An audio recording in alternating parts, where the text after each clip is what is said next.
Did you know that the first shot fired at Pearl Harbor was by an American destroyer more than an hour before the first bomb fell? Or that two American pilots managed to get their planes in the air and shoot down Japanese attackers while the main airfields were burning? The attack on December 7th, 1941 wasn't just a single event. It was thousands of individual stories. It was stories of incredible bravery, of tragic mistakes, of pure luck, and of unimaginable loss. We think we know the story, but do we really? Do we know about the men who heard their friends tapping on the steel hull of their capsized ship for days, unable to reach them? Do we know about the spy who walked around Honolulu with a map in his shoe planning the whole thing? These aren't just footnotes in history. They are the moments that show us who we were and maybe who we are. They are the stories that pushed a sleeping nation into the biggest war the world has ever seen. Number 21, who was the first American prisoner of war? Oh, his name was Kazuo Sakamaki, and he wasn't captured on a battlefield in Europe. He was captured in the water off Oahu on December 8th, 1941. He was supposed to be a secret weapon, a ghost. He was one of 10 men chosen to pilot a Type A midget submarine, a tiny, two-man vessel designed to sneak into Pearl Harbor and fire its 2 torpedoes. The plan was audacious. 5 of these subs were launched from Larger Mother, submarines miles off the coast. They were to slip past the harbor nets and add to the chaos of the air attack. It was a suicide mission, more or less. The crews weren't expected to return. They were given food for a few days and a plan to scuttle their subs after firing their torpedoes and rendezvous, if possible, with the motherships. The Sakamaki sub, the Ha-19, had problems from the start. Its gyro compass was broken. This made navigation nearly impossible. He and his crewmate Kiyoshi Inagaki struggled for hours, running aground on coral reefs 3 times. They were trying to get into the harbor, but they were fighting their own vessel. As they tried to free themselves the 3rd time, the force of their efforts damaged one of the torpedo firing mechanisms. They finally got free, but they were exhausted and way off course. By then, the air attack had already happened. The harbor was a wall of smoke and anti-aircraft fire. They tried one last, desperate attempt to fire their remaining torpedo at a battleship, but the submarine was too damaged. They were stuck. The leaking battery fumes began to overcome them. Sakamaki decided to scuttle the sub and try to swim to the rendezvous point. He lit the fuse for the scuttling charge, and they abandoned ship. The charge failed to detonate. Inagaki drowned in the heavy surf. Sakamaki passed out from exhaustion and the fumes and washed ashore on Waimanalo Beach. He was found by a U.S. Army soldier, Sergeant David Akui. When Sakamaki awoke, he was in a military hospital, a prisoner. In the book I Attacked Pearl Harbor, Sakamaki later described his intense shame. In the warrior code he was raised in, capture was the ultimate disgrace. He begged his captors for a way to kill himself. They refused. He became prisoner of war number 1. His submarine, Ha-19, was salvaged and even went on a war bond tour across the United States. It's now a permanent exhibit at the National Museum of the Pacific War in Fredericksburg, Texas. The other 4 midget subs were all lost. One was famously sunk by the destroyer USS Ward an hour before the air attack began. Another made it into the harbor and fired a torpedo that missed its target and hit a seawall. Its wreck was found in 1960. The fate of the other 2 remains a source of debate among historians. Sakamaki's story is a strange, sad counterpoint to the main attack. He was a warrior who failed in his mission, survived by accident, and had to spend the rest of the war in prison camps, wrestling with a sense of dishonor that was totally alien to his captors. He was eventually repatriated to Japan and became a pacifist, working for the Toyota company until his retirement. He refused to speak about the war for decades. He was a man caught between 2 worlds, a symbol of a secret part of the attack that almost worked, but in the end just added another layer of confusion to that chaotic day. But what don't we know? What happened to the crews of the other 2 midget submarines whose wrecks have never been conclusively found? Did they get inside the harbor and simply vanish in the explosions? And why was the sinking of the first midget sub by the USS Ward not treated with more urgency by command back at Pearl Harbor, a warning that could have changed everything? Number 20, could a cook become a war hero? Doris Miller was making beds and collecting laundry. That was his job. On the morning of December 7th, 1941, he was a mess attendant 3rd class on the battleship USS West Virginia. In the segregated Navy of the time, this was one of the few roles open to African American sailors. They served meals, cleaned, and took care of the white officers. They were not trained for combat. They were not supposed to touch the guns. When the first torpedoes hit the West Virginia, the general quarters alarm sounded. Miller headed to his assigned battle station, an anti-aircraft battery magazine amidship, but it was already destroyed, a flaming wreck from a Japanese torpedo. He went up to the deck instead. The scene was pure chaos. The ship was listing badly, oil and fire were everywhere. He saw the ship's captain, Mervyn Benyon, lying on the bridge, mortally wounded by a piece of shrapnel from the nearby USS Tennessee. Miller, a former high school football player and a powerful man, was one of the sailors who helped carry the dying captain to a more sheltered spot. An officer then ordered him to help load a pair of unmanned .50 caliber Browning anti-aircraft machine guns on the bridge. Miller had never been trained to fire one. He had watched others, but it wasn't his job. But the men who were supposed to man the guns were dead or wounded. So Miller did something he wasn't supposed to do. He took control of one of the guns. He aimed it at the sky and started firing at the Japanese planes that were strafing and bombing the ships. He kept firing until the ammunition was gone. He later said, "It wasn't hard. I just pulled the trigger and she worked fine. I had watched the others with these guns. I guess I fired her for about 15 minutes. He believed he shot down at least one plane, though records are too chaotic to confirm it. He only stopped when he was ordered to abandon the bridge as fires grew out of control. He then helped pull injured sailors from the burning, oil-slicked water, saving countless lives as the West Virginia sank to the harbor bottom. For his actions, Miller was awarded the Navy Cross, the third highest decoration for valor. He was the first African American to receive it in World War II. The story became a cause for the civil rights movement. The black press celebrated him as a hero, using his bravery to push for desegregation in the military and an end to the racist policies that kept men like him in the galley. The story of the cook who manned a machine gun became a powerful symbol. The Navy even used his image in a recruiting poster. But his story has a sad ending. After a tour back home to promote war bonds, he was assigned to the escort carrier Liscum Bay. In November 1943, the ship was sunk by a Japanese submarine torpedo. Doris Miller was among the 644 men who went down with the ship. He was just 24 years old. His legacy, however, is immense. It challenged the prejudices of an entire nation. The story, detailed in books like A Pledge of Silence by Flora J. Solomon, forced America to confront the hypocrisy of fighting for freedom abroad while denying it to its own citizens. It was a long fight, but men like Doris Miller were the reason it started, and yet questions remain. Why did it take until 2020 for the Navy to announce they would name a new aircraft carrier, the USS Doris Miller CVN-81, in his honor? How many other acts of bravery by minority servicemen on that day went unrecorded or were deliberately ignored because of the color of their skin? And if the officer on the bridge hadn't given that order, would Miller have had the confidence to step up, or was his heroism a direct result of being seen, for a moment, as just a sailor instead of a black sailor? Number 19. What if you saw it coming, but no one believed you? It was just after 7 a.m. Two Army privates, George Elliott and Joseph Lockhart, were sitting in a small, remote trailer on the northern tip of Oahu. It was called the Opana Mobile Radar Station. Their shift was supposed to have ended at 7 a.m., but the truck to pick them up was late. The Lockhart, the more experienced of the two, decided to keep the set on for a little extra practice for Elliott. You know, it was new technology, this radar, formerly known as the SCR-270. Most officers didn't really trust it yet. It was finicky and unproven. Suddenly, at 7:02 a.m., a huge blip appeared on the screen. It was bigger than anything either man had ever seen. It was coming from the north, about 132 miles away. They checked the machine. It seemed to be working perfectly. They plotted the contact. It was a massive group of aircraft, maybe 50 or more, heading directly for Oahu. Lockhart called the information center at Fort Shafter. The phone was answered by Lieutenant Kermit Tyler. It was his second day on the job at the center. Lockhart calmly reported the reading, large number of planes coming in from the north, 3 points east.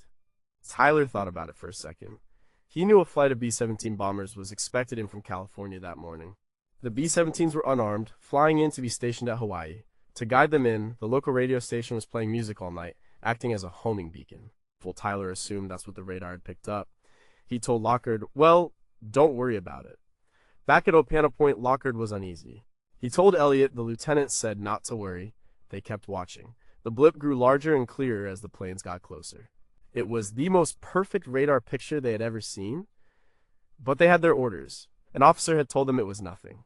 So they shut the set down when the transport truck finally arrived at 7:45 a.m.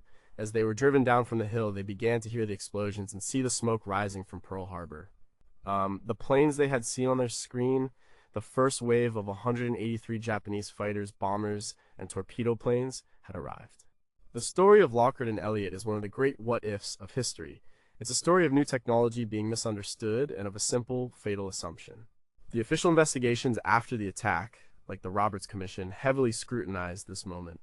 Lieutenant Tyler was criticized, though he was later cleared, as the B-17 flight was indeed in the area, and his assumption was considered reasonable, if tragically wrong. The failure was systemic. There was no clear procedure for what to do with such a report. The information existed. The warning was there, a ghostly electronic pulse on a small screen in a remote trailer, but the human system failed to understand it. The book At Dawn We Slept by Gordon Prange meticulously documents this chain of communication failures. The technology worked, the people didn't, but there are lingering questions. Why wasn't a young officer like Kermit Tyler given more specific intelligence about the possibility of an attack, especially given the rising tensions and broken diplomatic codes? How much did the Army and Navy's rivalry and poor communication contribute to him not having a full picture of the threats? And perhaps most chillingly, if the warning had been heeded, what would have happened? Would the fleet have been scrambled into the open sea, only to be sunk in deep water where they couldn't be salvaged? Could a few dozen fighter planes have stopped the onslaught, or would they have just been swatted from the sky, resulting in the same outcome, but with more dead pilots? Number 18, can a song signal the end of a world? The night of December 6, 1941, was a Saturday night. For the thousands of sailors and soldiers stationed in Hawaii, it was a night for fun.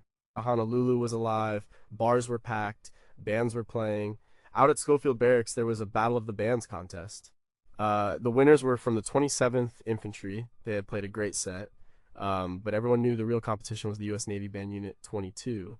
They were the musicians assigned to the USS Arizona. They were considered one of the best bands in the entire fleet. They were scheduled to play a big concert on the fantail of their ship the next evening. They had even been practicing a new arrangement of the Star-Spangled Banner. That morning, on December 7th, 21 members of the band gathered on the deck of the Arizona for the daily flag-raising ceremony. At 7:55 a.m., as they prepared to play the national anthem, the first Japanese planes appeared in the sky. The air raid alarm blared. The band members, like everyone else, scattered to their battle stations. Their stations weren't at guns or in the engine room. They were in the ammunition handling rooms, deep inside the ship. Their job was to pass powder and shells up to the big guns on the deck. It was a vital, but incredibly dangerous place to be. At approximately 8:10 a.m., an 800-kilogram armor-piercing bomb, dropped from a high-altitude bomber, slammed into the deck of the Arizona near Turret 2. It penetrated deep into the ship and detonated the forward ammunition magazine. The explosion was catastrophic. It lifted the 33,000-ton battleship several feet out of the water and broke it in half. The ensuing fireball engulfed the front of the ship. Over 1,177 men were killed on the Arizona in an instant. All 21 members of Navy Band Unit 22 died at their posts. The youngest was 19, the oldest was 32. Their last concert was never played. Their story is a small, poignant tragedy within the larger one. These were not combat soldiers. They were musicians. They were boys from places like Iowa, Ohio, and Michigan who had joined the Navy to play music and see the world. Their story is captured in memorials and in books like All the Gallant Men by Donald Stratton, a survivor from the Arizona. Stratton describes the band as part of the fabric of life on the ship, their music a constant presence that was suddenly and violently silenced.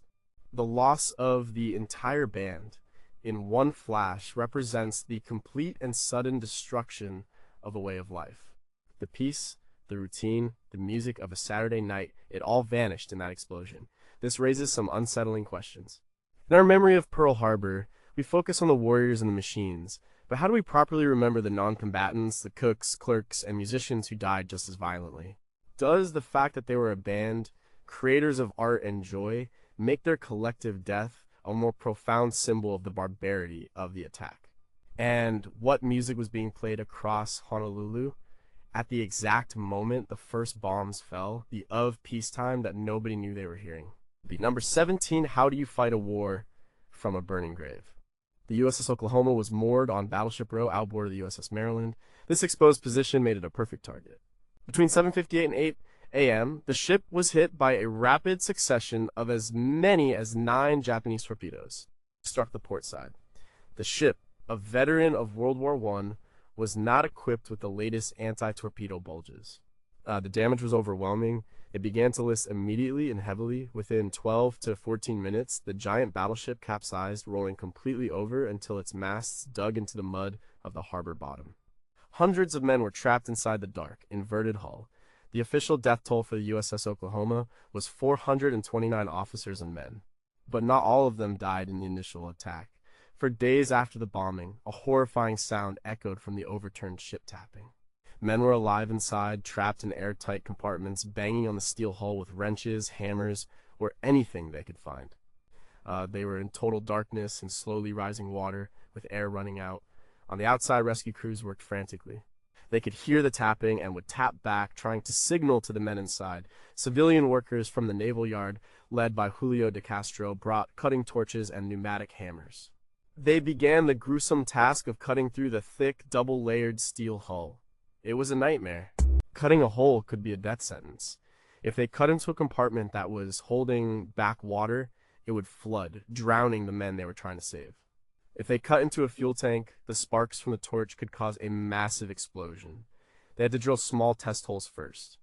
They worked around the clock, listening for the taps, trying to guess where the pockets of survivors might be. The sounds grew fainter as the days went on. The rescue efforts continued for more than 3 days.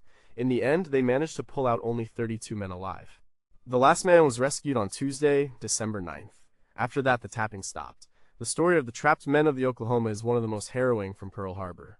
It is detailed in survivor accounts and in historical records at the Pearl Harbor National Memorial. The salvage operation for the Oklahoma was one of the largest engineering feats of the war. It took nearly 2 years to right the massive ship. When they finally did, they were faced with the task of removing the remains of the nearly 400 men still inside. It was a job that haunted the salvage crews for the rest of their lives. For decades, these remains were buried as unknowns. But in 2015, the Defense Powder MIA accounting agency began a massive project to identify them using DNA technology. As of 2021, over 355 of the men have been identified and returned to their families for proper burial. The questions that stem from this are deeply disturbing. What was it like for the rescuers on the outside, hearing those taps, knowing they were in a race against time, and that every decision could kill the men they were trying to help? What final thoughts went through the minds of the men inside when the tapping from the outside finally stopped and they were left in silence and darkness? And what does it say about our commitment to our fallen that over 70 years later, science was finally able to give names back to the men who died inside that steel tomb? Number 16 Could-2 pilots changed the story. While the main airfields at Hickam and Wheeler were being systematically destroyed on the ground, a few American planes did manage to fight back. The most famous were 2 Army Air Forces pilots, Second Lieutenants George Welch and Kenneth Taylor. They were stationed at Wheeler Field, but they had spent the night of December 6th at a dance and then an all-night poker game at the Officers Club at Hickam. They were just heading to bed when they heard the first explosions. They looked outside and saw the low-flying planes with the red circles on their wings.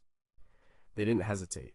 Taylor called a small auxiliary airfield at Halewa, about 10 miles away, where their P-40B Tomahawk fighters were parked to be dispersed from the main fields. He told the ground crews to get them armed and ready. Still wearing their tuxedo pants from the night before, they jumped into Taylor's car and sped toward Halewa. They were strafed by Japanese planes along the way. They drove at speeds over 100 miles per hour, dodging machine gun fire. They arrived at the airfield to find their planes fueled, but not fully armed. The ground crews were still loading the .30 caliber machine guns. With no time to wait, they ordered the crews to load what they could and took off. They lifted into a sky filled with enemy aircraft. They were outnumbered hundreds to one. They immediately engaged the enemy. On his first pass, Welch shot down a Japanese dive bomber over the Marine Corps airfield at Iwo. Taylor also scored a kill. They flew back to Wheeler Field to rearm properly. The ground crews there, working under fire, loaded their planes with .50 caliber ammunition. They took off again, right into the second wave of Japanese attackers. This time, Taylor's plane was hit. A bullet went through the cockpit, hit him in the arm, and then went into his leg. Despite his injuries, he kept flying and managed to shoot down another plane. Welch, meanwhile, was credited with shooting down 3 more planes, including one that was right on Taylor's tail. In total, they were officially credited with shooting down at least 6 Japanese planes, and possibly more. They were 2 of only a handful of American pilots who got airborne that day. Their story immortalized in the film Tora. Tora is a classic tale of American grit and improvisation. They were nominated for the Medal of Honor, but it was denied, supposedly because they had taken off without official orders. They were awarded the Distinguished Service Cross instead. Author and historian Michael Slackman covers their story in his book Target Pearl Harbor. Welch and Taylor didn't stop the attack, they didn't save the fleet, but they did something just as important. They fought back. On a day of total surprise and crushing defeat, their actions showed that America was not helpless. But their story leaves us wondering, how much of the resistance to awarding them the Medal of Honor was due to inter-service politics or embarrassment that 2 young lieutenants acting on their own were more effective than the entire command structure? If more planes had been dispersed to smaller fields like Haliwa, how many more pilots could have gotten into the air? And does the legend of Taylor and Welch overshadow the stories of the other few pilots who also fought that day, their names now mostly lost to history? Number 15, what does a ship's ghost look like? If you visit the USS Arizona Memorial today, you might see it. A slow, iridescent rainbow spreading across the surface of the water. It comes from the battleship that lies just beneath.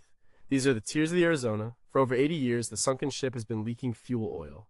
It seeps out drop by drop from the ship's ruptured fuel bunkers. Scientists estimate that it leaks between 2 to 9 quarts of oil per day. The ship took on a full load of 1.5 million gallons of fuel on December 6, 1941, in preparation for a planned trip to the mainland. Most of it burned in the cataclysmic explosion, but hundreds of thousands of gallons are still down there, trapped in the rusting tanks. The oil is more than just a chemical. It has become a powerful, tangible symbol of the tragedy. It is a physical connection to the morning of the attack. For survivors and visitors, it represents the lifeblood of the great ship still bleeding out. Park rangers and survivors often say the ship will continue to cry until the last survivor from the Arizona's crew has passed away. As of late 2023, only a handful of survivors remain. The leak is a constant, quiet reminder that the tomb below is not just an artifact, it is an active gravesite. The National Park Service monitors the oil leak closely. Studies, like those conducted by the USS Arizona Preservation Project, have been done to assess the structural integrity of the ship and the long-term environmental impact of the leak. There is a constant debate about whether to intervene or to let the ship continue its slow decay naturally. The oil slick is a ghost. It's the presence of the past in the present. It makes the memorial a living thing, not just a static monument. It's a phenomenon that you can see, smell, and contemplate. It connects the world of 1941 to today in a way that a plaque or a stone wall never could. The story of the oil is the story of a wound that has never fully healed. It's a reminder that the consequences of that day are still unfolding, drop by drop.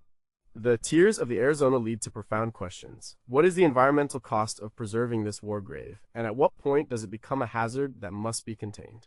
If we were to drain the remaining oil to protect the harbor, would we be desecrating the site and breaking that physical link to the past? And what will happen on the day the ship finally stops leaking? Will it signify a final peace for the men entombed within, or will it just mean the story is one step closer to being forgotten? Number 14, how do you save a ship that's tied to a bomb? The USS Vestal was a repair ship. Her job was to fix other ships. On the morning of December 7th, she was moored alongside the most important ship in the fleet, the USS Arizona. It was a standard procedure. The Vestal was there to provide maintenance and support. This position put her in the worst possible place at the worst possible time. When the attack began, the Vestal was hit by 2 bombs. One hit the forward hold, passed through several decks, and exploded in the bottom of the ship, causing a major fire. The second bomb hit the stern. The ship's commander was Cassin Young. He was on the bridge when the bombs hit. The concussion from a massive explosion on the nearby Arizona, the one that destroyed it, blew Commander Young right off the bridge and into the water. He was stunned, but he swam back to his ship, climbed aboard, and took command. The Vestal was on fire and sinking. The order was given to abandon ship, but Young refused to let his ship die. He countermanded the order. He shouted, "Where the hell do you think you're going? Get back aboard." He organized firefighting parties and directed them to cut the mooring lines that tied the vessel to the sinking, burning Arizona. He knew that if they stayed tied to the Arizona, they would be pulled down with her. Under Young's command, the crew managed to get the ship underway. They moved away from the inferno of the Arizona and tried to beach the vessel on a nearby shoal to prevent her from sinking in the main channel. The Commander Young remained on the bridge directing the effort, even as he was being choked by the thick black smoke from the fires. They successfully beached the ship on Aya Shoal. The vessel was saved, it would be repaired, and would go on to serve throughout the entire war, repairing ships that were critical to the American victory. For his distinguished conduct and action, extraordinary courage, and disregard for his own safety, Commander Cassin Young was awarded the Medal of Honor. He would later be killed in action at the naval battle of Guadalcanal in 1942. The story of the Vestal and Cassin Young is a microcosm of the Pearl Harbor story, disaster, chaos, and individual heroism. It is a story of leadership under the most extreme pressure imaginable. Books on the Medal of Honor recipients, like For Gallant Service, often highlight Young's actions as a textbook example of command leadership. He was a man who was literally blown off his own ship, yet climbed back on to save it.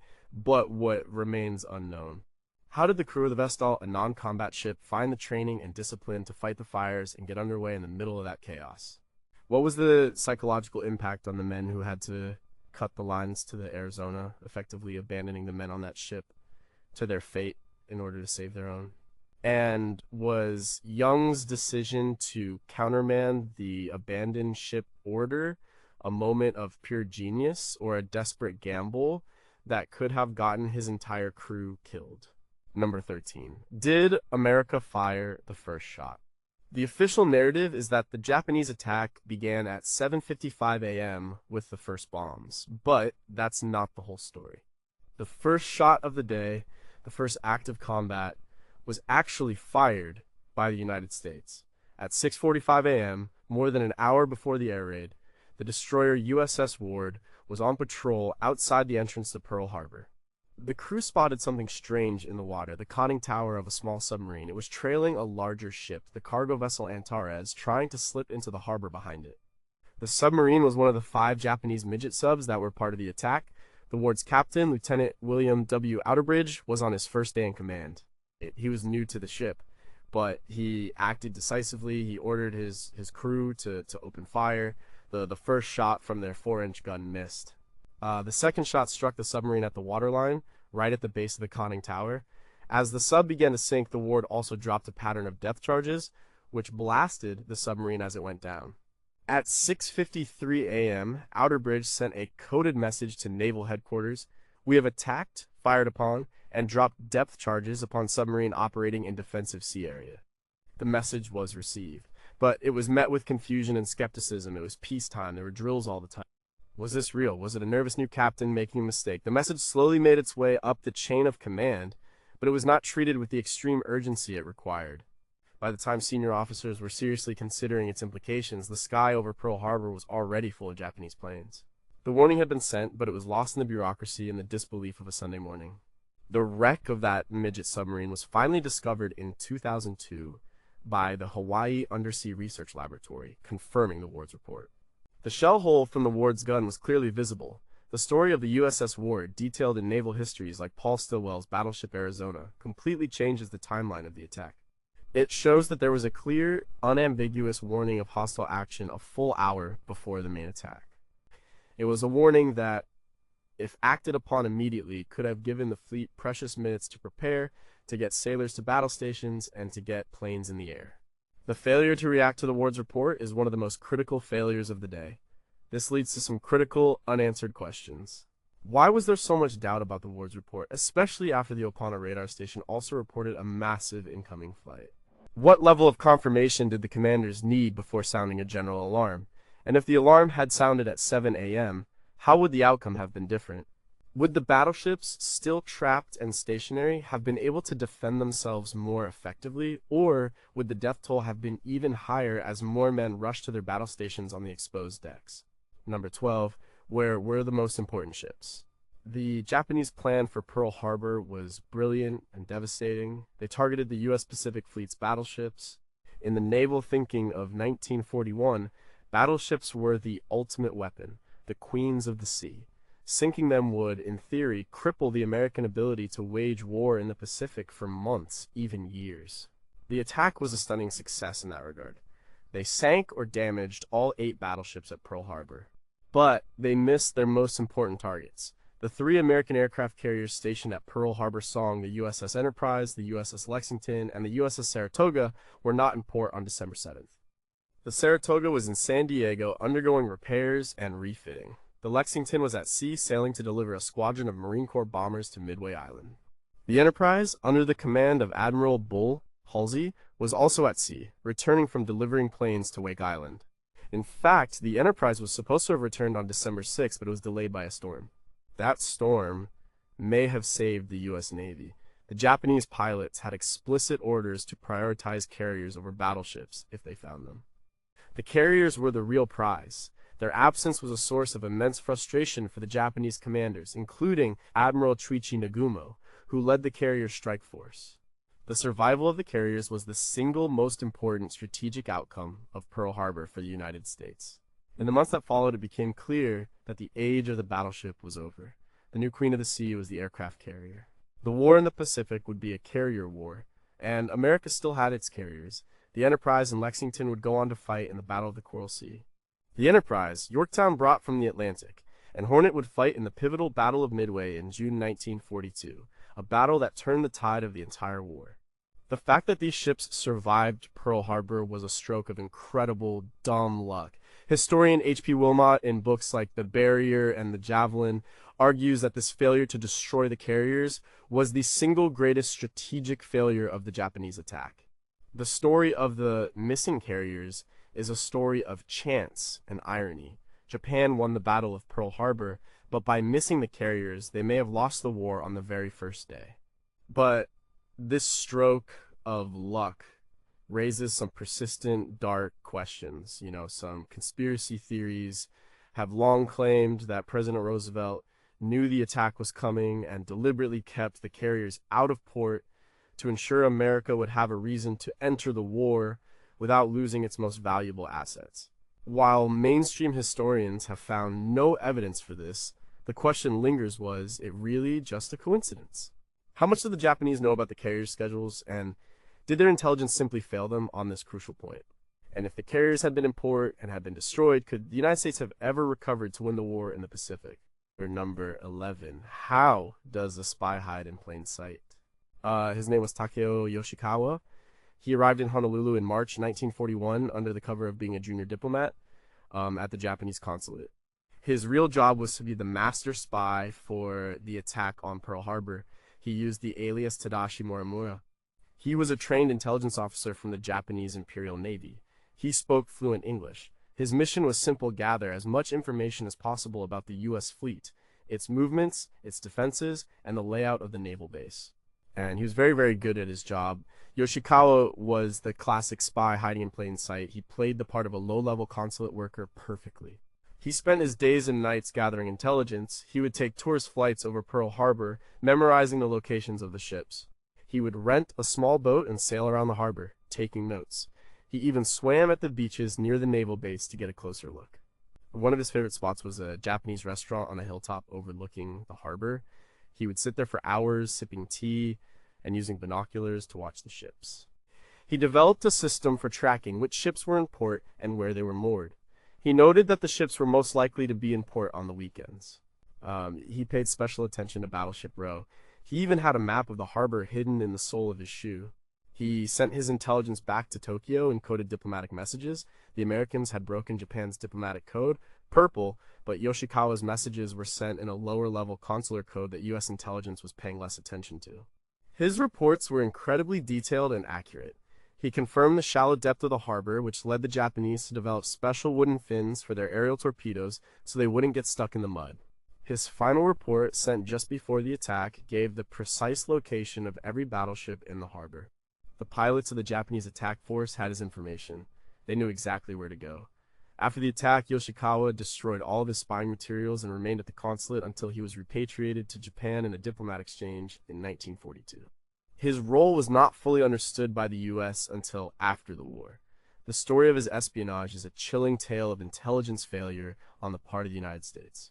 The FBI and Naval Intelligence in Hawaii were aware of potential espionage, but they were understaffed and focused on the local Japanese-American population, not the consulate staff. Yoshikawa, the professional, slipped right through their fingers. His story is a key part of the narrative in books like Tora! Tora! By Gordon Prange. But Yoshikawa's success leaves behind some troubling questions. Why was U.S. counterintelligence in Hawaii so ineffective at monitoring the Japanese consulate, a known hub of intelligence activity? How could a single low-level diplomat operate so freely and gather such critical information without raising any major alarms? Does the success of his mission suggest that the attack was less a failure of warning signs and more a catastrophic failure of imagination by American leaders who simply could not believe such an attack was possible? Number 10, what was the last song of peace? On Sunday morning, December 7th, many people in Honolulu were listening to the radio. Station KGMB was playing music all night long. This was unusual. Normally, stations would sign off late at night, but the U.S. military had asked them to stay on the air. A flight of 12 B-17 Flying Fortress bombers was flying in from California. The planes were unarmed and had limited navigation equipment. The powerful signal from the commercial radio station would act as a homing beacon, a friendly voice guiding them to Hawaii.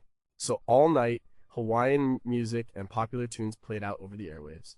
As the sun came up, a live music show was broadcast from the roof of the KGMB studio. It was a show called Hawaii Calls, a popular program that broadcast Hawaiian music to the mainland. At the same time, the Japanese attack planes were using the same radio signal as a navigational aid. The music that was guiding the American bombers in was also guiding the Japanese attackers. The irony is staggering. At 7:55 a.m., a radio announcer on another station, KGU, broke in with a frantic message, all Army, Navy, and Marine personnel to report to duty. Then the station started playing the Star-Spangled Banner. Somewhere in that mix of Hawaiian melodies, popular hits, and patriotic anthems was the last piece of music that played in a peaceful America. The broadcast from KGMB was suddenly interrupted by a series of explosions. A telephone operator at the station reportedly yelled, "This is not a maneuver. This is the real McCoy." The music stopped. The regular programming was replaced by chaotic reports and urgent military messages. The sound of a nation at peace was replaced by the sound of a nation at war. The B-17s that had been following the signal arrived in the middle of the attack. They had to dodge Japanese fighters and American anti-aircraft fire to land wherever they could. They were completely unprepared for what they flew into. The story of the radio broadcast, documented in various Pearl Harbor histories, is a strange and sad detail. The very tool that was meant to bring American planes safely home was also used by the enemy to guide their attack. It's a symbol of how the ordinary, everyday things of life, like listening to music on the radio, were suddenly twisted into instruments of war. This strange detail raises some thought-provoking questions. What specific song was playing at the exact moment the first bomb dropped, and who was the artist? Does knowing the name of that song change our understanding of the moment, making it more personal and tragic? And how did the Japanese pilots feel, listening to American music on their radios as they flew into attack, a final surreal moment of shared culture before they unleashed destruction? Number 9, can you escape a sinking battleship? The USS Nevada was unique on December 7th. It was moored at the very end of Battleship Row, by itself, not nested with another ship. This position gave it a little more room to maneuver. When the attack began, the Nevada was hit by one Japanese torpedo in the bow. But unlike the Arizona or Oklahoma, the damage was not immediately fatal. On board the Nevada, the officer of the deck, Ensign Joseph Tausig Jr., quickly ordered the ship to get ready to sail. This was a bold, almost reckless decision. Getting a massive battleship from a cold start to underway could take hours. But the men of the Nevada did it in less than 45 minutes. As smoke filled the harbor, the USS Nevada began to move. It was the only battleship to get underway during the attack. As it steamed past the burning, sunken wrecks of the other ships, it became a symbol of defiance. Sailors on other ships and men on the shore cheered as they saw it moving. The band on the sinking USS Arizona, in one of the most enduring legends of the day, supposedly started to play the Star-Spangled Banner as the Nevada passed. The story is likely apocryphal, but it speaks to the power of the moment. The Nevada was fighting back. But this act of defiance also made it the primary target for the second wave of Japanese bombers. They saw the moving battleship as a chance to sink it in the narrow channel and block the entrance to Pearl Harbor, trapping the rest of the fleet inside. Dozens of dive bombers swarmed the Nevada. It was hit by at least 6 more bombs. Fires raged across its decks. Ensign Tausig had his leg blown off, but he refused to be evacuated and continued to command from the deck. Realizing the ship was too damaged to make it to the open sea and fearing it would sink in the channel, the commander made the decision to beach it. The Nevada ran itself aground at Hospital Point. It was battered, burning, and half sunk, but it was not at the bottom of the harbor. The story of the Nevada's run is one of the most famous tales of heroism from that day. The actions of its crew, and especially Chief Boatswain Edwin Hill, who was killed after diving into the water to cast off the last mooring lines, earned the ship the nickname the Cheating Nevada. The ship was eventually refloated, repaired, and modernized. It went on to serve in both the Atlantic and Pacific, providing fire support for the D-Day landings in Normandy and the invasions of Iwo Jima and Okinawa. It was a ship that refused to die. Its story is told in detail in Attack on Pearl Harbor, The True Story of the Day America Entered World War II by Shelley Tanaka. But even this story of heroism has lingering questions. Was the decision to get underway a brave act of defiance or a foolish move that drew more fire and risked blocking the entire harbor? How did a crew, with most of its senior officers ashore for the weekend, manage to organize and operate the massive ship under such intense fire? And what does the legend of the Arizona's band playing for the Nevada tell us about our need to find moments of noble, romantic symbolism, even in the midst of the most horrific chaos? Number 8. Who were the first civilians killed? The attack on Pearl Harbor is remembered as a military event, but the bombs did not just fall on the ships and airfields. They fell on the city of Honolulu and the surrounding areas, and civilians died. The first American civilians killed in World War II were likely the 3 members of the John Adams family. John Adams was a civilian worker at the Hickam Field Air Base. He and his family lived in a house just off base. When the attack began, a bomb or a crashing plane struck near their home, killing him and his 2 daughters, 2-year-old Jean and 3-month-old Marianne. They were not the only ones. In all, 68 civilians were killed and 35 were wounded on December 7th. Bombs from Japanese planes, as well as falling anti-aircraft shells from the American defenses, rained down on the city. One of the most tragic stories is that of the Harada family. Their home was destroyed by a bomb, killing 3 of their children. A group of men were playing baseball in a park when they were strafed by a Japanese fighter. Fires broke out across Honolulu. The Honolulu Fire Department responded bravely, racing the fires at the airfields and in the city, working alongside military personnel. 1 firefighter, Thomas Macy, was killed and 6 others were wounded. These stories are often forgotten in the larger narrative of the military disaster, but they are a crucial part of the history. They show that the war came home to America on that day, not just to its military base. The attack was not a clean surgical strike on military targets. It was a brutal assault that brought death and terror to ordinary people in their homes, on their streets. The Honolulu Civil Beat has published extensive articles documenting the civilian casualties, trying to ensure their stories are not lost to history. The names of the dead are listed at the Pearl Harbor National Memorial, a reminder that the cost of war is always paid by more than just soldiers. The civilian deaths raise some important questions that are often overlooked. How did the experience of being directly attacked on home soil change the psychology of the people of Hawaii? And how did it differ from the experience of mainland Americans? Why are the stories of the 68 civilian dead so much less known than the stories of the military casualties? And what responsibility did the U.S. military have for the civilian deaths caused by its own anti-aircraft shells falling back to Earth in a populated city? Number 7, how did a date which will live in infamy get written? On the afternoon of December 7th, President Franklin D. Roosevelt met with his cabinet and military advisors.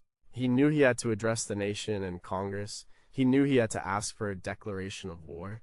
That evening, he began working on the speech. The first draft was dictated to his secretary, Grace Tully. It was short, direct, and angry.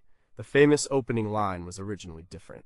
Roosevelt's first version read a date, which will live in world history. He later revised it himself in his own handwriting, crossing out world history and writing in infamy. That one word change was an act of rhetorical genius. World history is neutral. Infamy is a powerful moral judgment. It framed the attack not just as an act of war, but as a treacherous and dishonorable crime.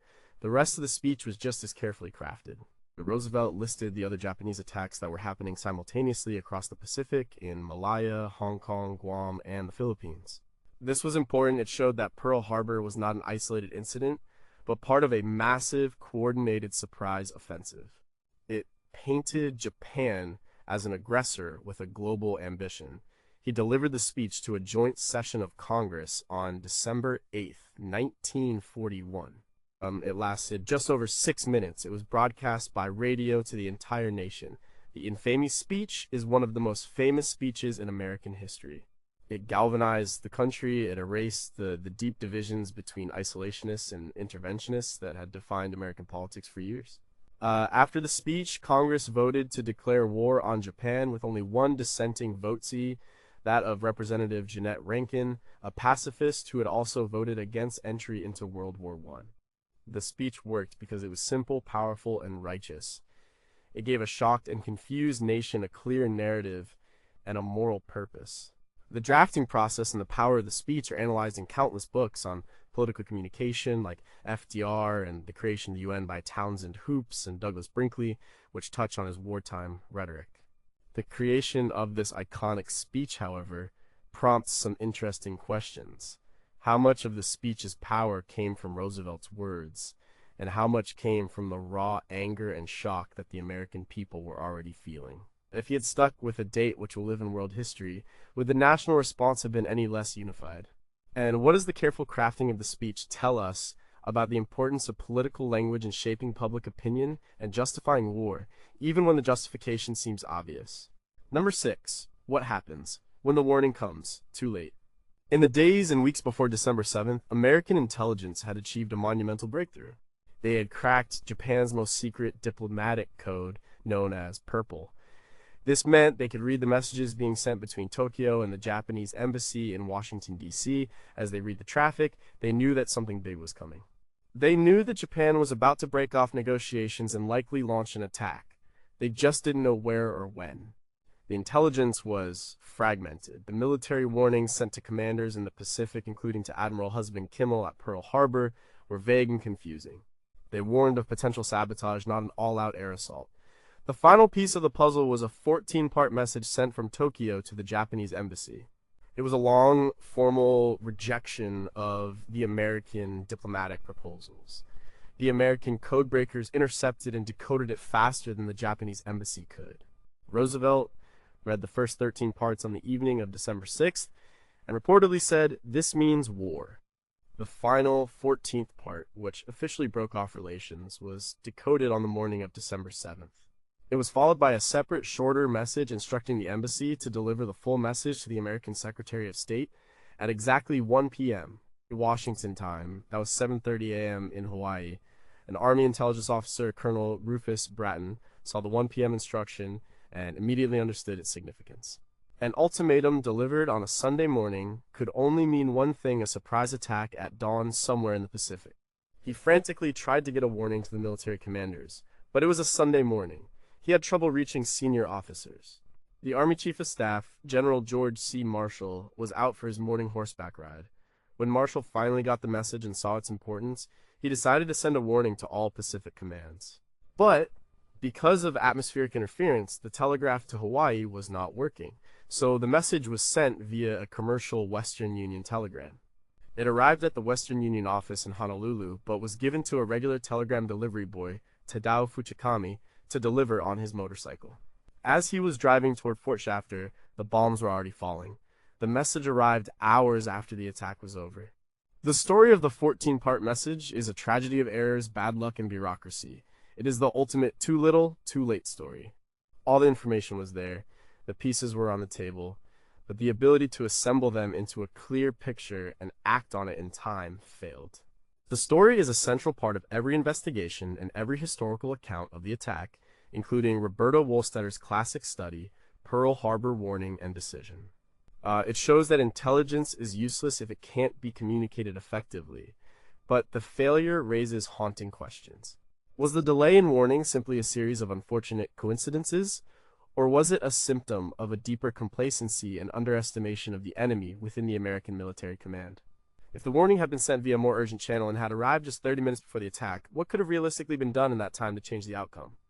And how much did the sheer volume of intelligence noise, the thousands of messages and signals being monitored, contribute to the failure to see the one signal that truly mattered? Number 5. How do you rebuild a graveyard? In the days after the attack, Pearl Harbor was a shocking sight.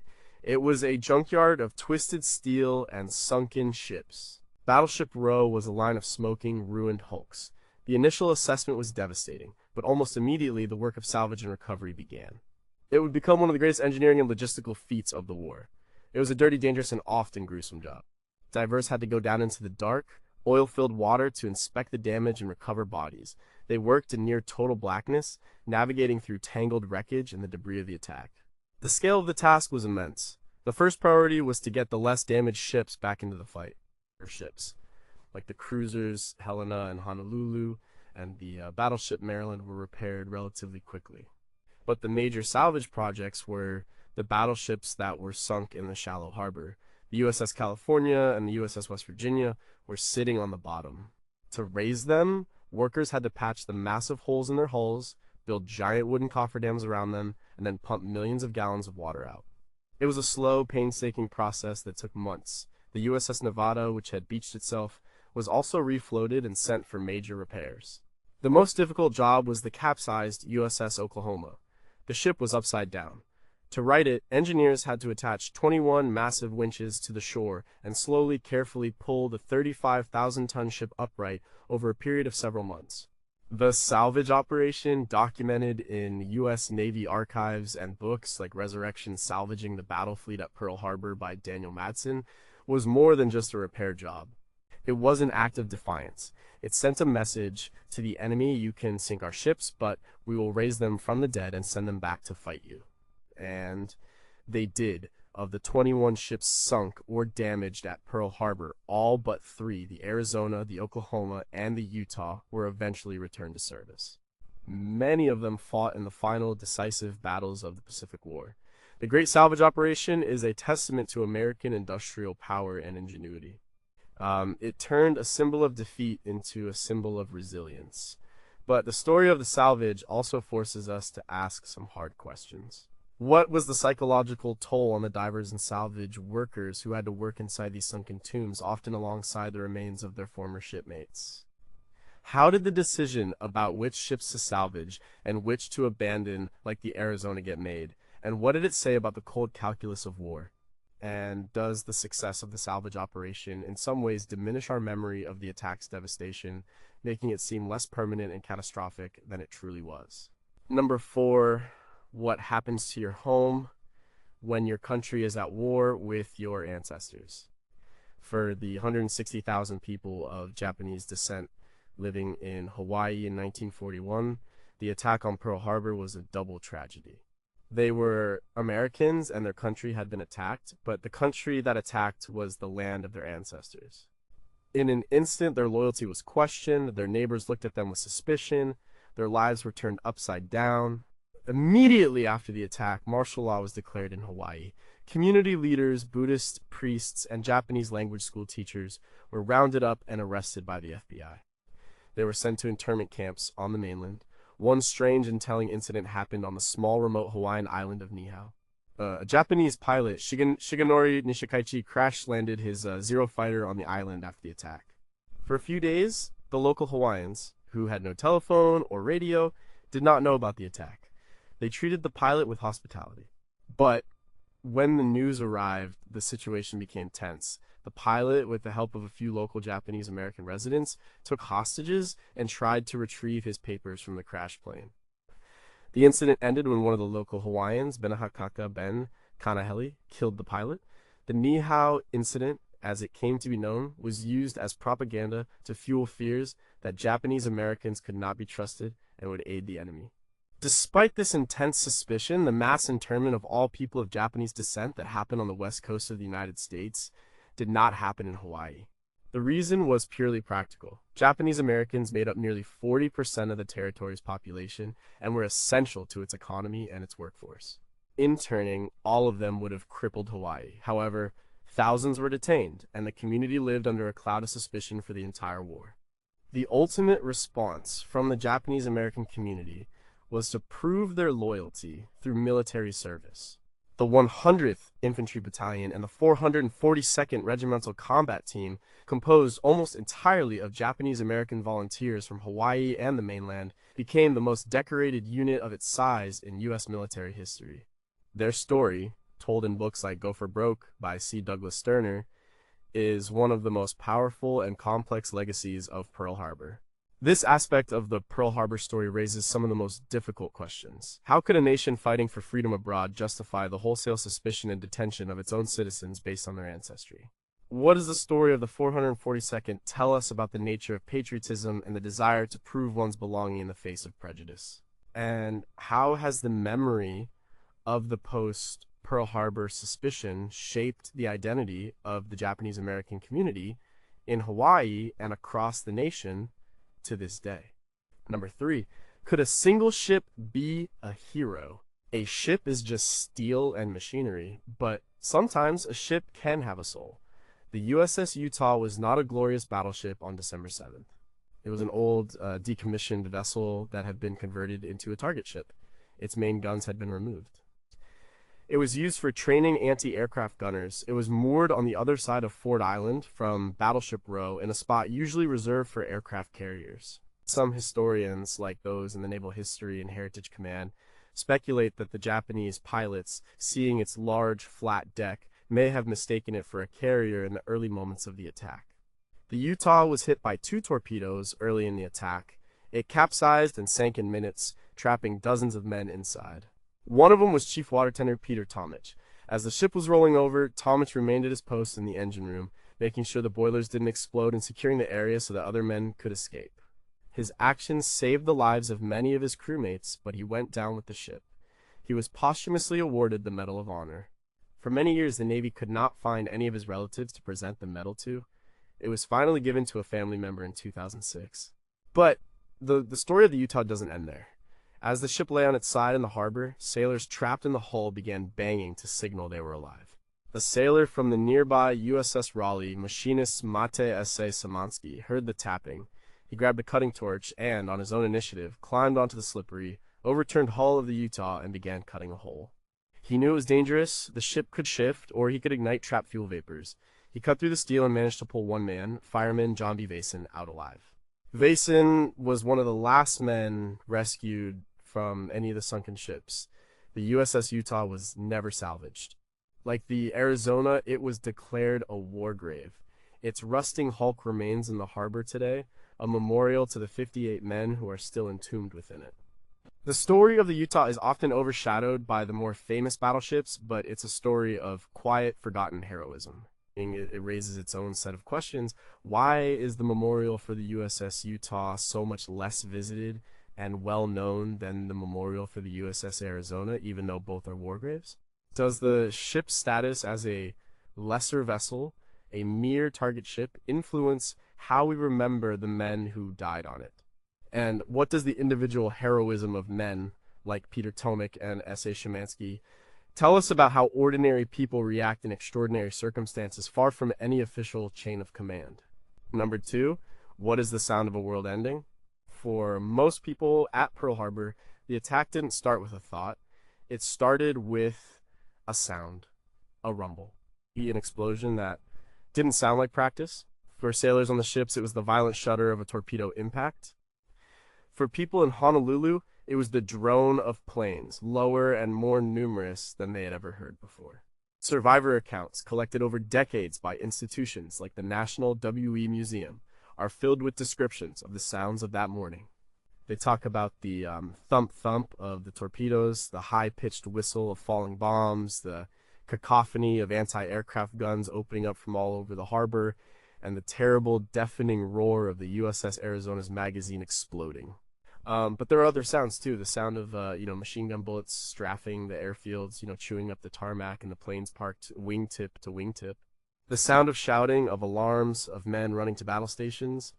And then later, the sounds of the aftermath, the crackle of fires, the cries of the wounded, and the strange, eerie silence that fell over the harbor between the 2 waves of the attack.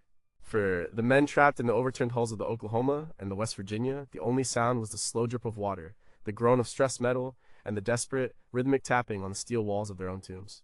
The soundscape of Pearl Harbor is a part of the story we can't see in the black and white photos.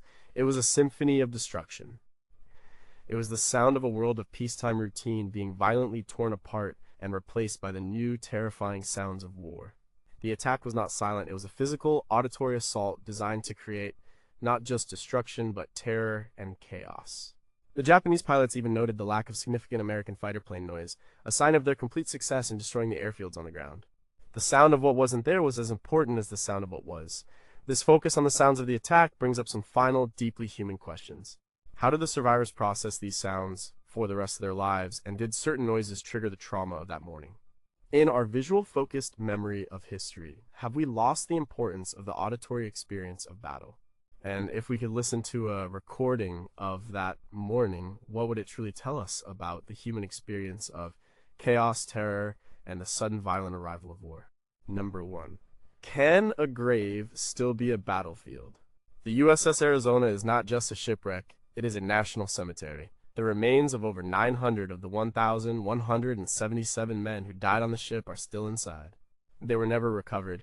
The memorial that straddles the sunken hull is one of America's most sacred places.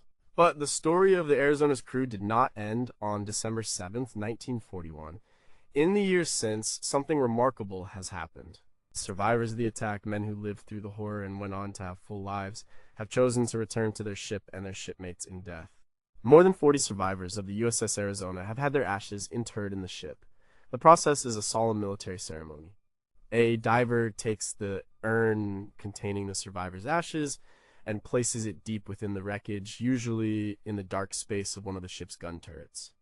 It is their final reunion with the crew they lost. Men like Donald Stratton, who was badly burned in the attack and wrote the book All the Gallant Men, chose to have his ashes returned to the Arizona after his death in 2020. It is a final act of brotherhood, a decision to be laid to rest with the boys who never got to grow old. This tradition makes the USS Arizona a unique place in the world. It is not just a static monument to a past event. It is an active cemetery, a place where the story of Pearl Harbor continues to be written. Each interment is a reminder that the bonds forged in service and tragedy can last a lifetime and beyond. It connects the generations and ensures that the Arizona is not just a relic of the past, but a living testament to the human cost of war and the enduring power of camaraderie. The choice to be buried there is a powerful statement. I was a sailor on the USS Arizona. I never left my ship. I never left my friends. This final poignant story leaves us with the most profound questions of all. What does it say about the experience of war that these men, who survived its worst moments, would choose to return to the site of their trauma as their final resting place? Does the ongoing interment of survivors transform the Arizona from a monument of defeat into a monument of enduring loyalty and love? And when the last survivor of the USS Arizona has passed away, and the last ashes have been placed within the hull, what will the ship's final story be? Will it finally be a closed chapter of history, or will it remain a place where the ghosts of 1941 are forever waiting for their shipmates to come home?